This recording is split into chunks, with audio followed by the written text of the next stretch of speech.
Assalamualaikum warahmatullahi wabarakatuh.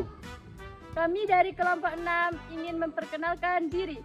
Perkenalkan, nama saya Reza Analia. Perkenalkan, nama saya Nadia Safira. Perkenalkan, nama saya Dwi Cahyani. Perkenalkan, nama saya Wahyu Firmansyah. Perkenalkan, nama saya Akmal Abdul Fatah.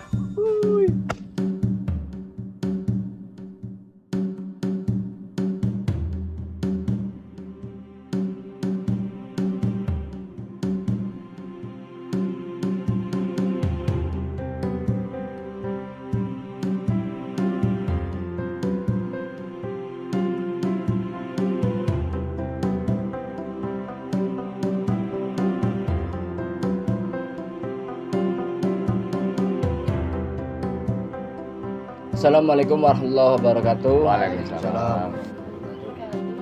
Kami di sini mewakili dari Madrasah Aliyah Taufik Bogem Grogol Dewa Jombang. Saya ingin penjelasan tentang Gapura Bajang Ratu. Tolong dijelaskan, Bapak. Siap.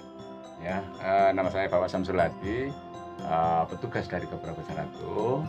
Nah, adik-adik sekarang berada di salah satu bangunan cagar budaya.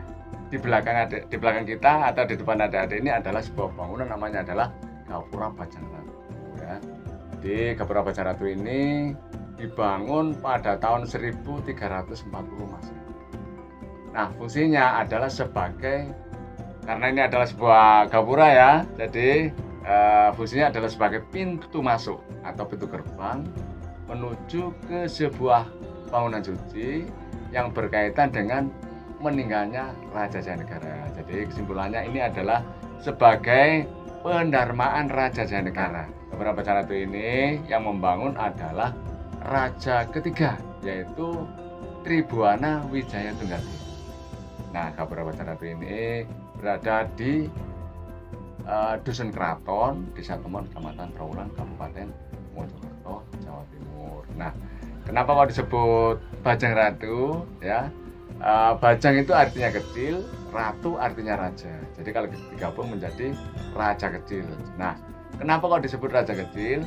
Karena waktu itu Raja Jayanegara dinobatkan menjadi raja saat masih kecil, dan akhirnya pada usia sekitar 35 tahun Raja Jayanegara meninggal dunia. Jadi awal Raja Jayanegara menjadi raja itu usianya sekitar 15 tahun, dan pada sekitar usia 35 tahun meninggal dunia karena terbunuh. Yang membunuh adalah tabib pribadinya namanya Tancang. Kenapa kok dibunuh? Karena Raja Jayanegara itu terkenal raja yang sombong ya waktu itu ya, jadi banyak pengikut yang tidak suka dengan Raja Jayanegara, dan salah satu yang paling tidak suka adalah Tancang ya.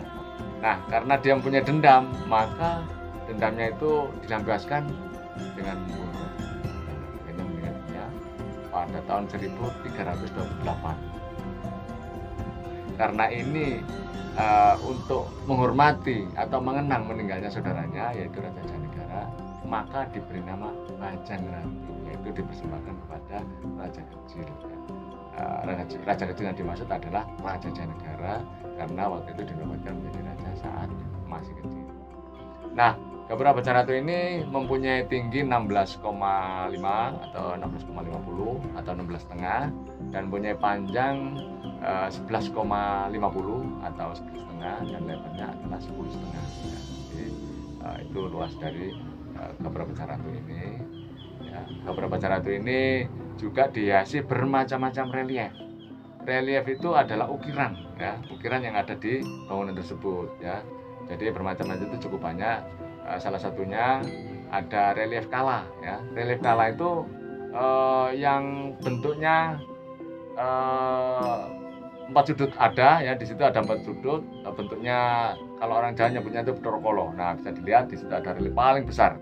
Nah, di situ ada relief paling besar atau gambarnya seperti ada taring, ya, matanya besar, ada tanduknya, itu ada relief kala. Itu fungsinya adalah untuk pelindung atau penolak panas. Dan juga di sayap sebelah kiri kanan atau pagar di sebelah kiri kanan ngadep ke arah selatan itu ada relief namanya Cerita Ramayana. Nah, cerita Ramayana itu menggambarkan tentang perkelahian manusia kera dengan raksasa. Ya, nanti dilihat dari dekat. Dan di kaki atau fondasi sebelah timur ada relief namanya Cerita Sri Tanjung. Cerita Sri Tanjung itu menggambarkan tentang perwatan atau suatu kegiatan keagamaan. Nah, ada lagi yang di tengah-tengah itu ada relief surya atau matahari. Nah, itu adalah simbol Majapahit. Dan juga ada relief naga berkaki. Itu adalah naga berkaki itu adalah simbol persahabatan dengan orang Cina. Demikian yang bisa saya sampaikan. Semoga apa yang saya sampaikan bermanfaat buat adik-adik dan buat kita semua. Terima kasih. Saya akhiri. Wassalamualaikum warahmatullahi wabarakatuh. Waalaikumsalam warahmatullahi wabarakatuh.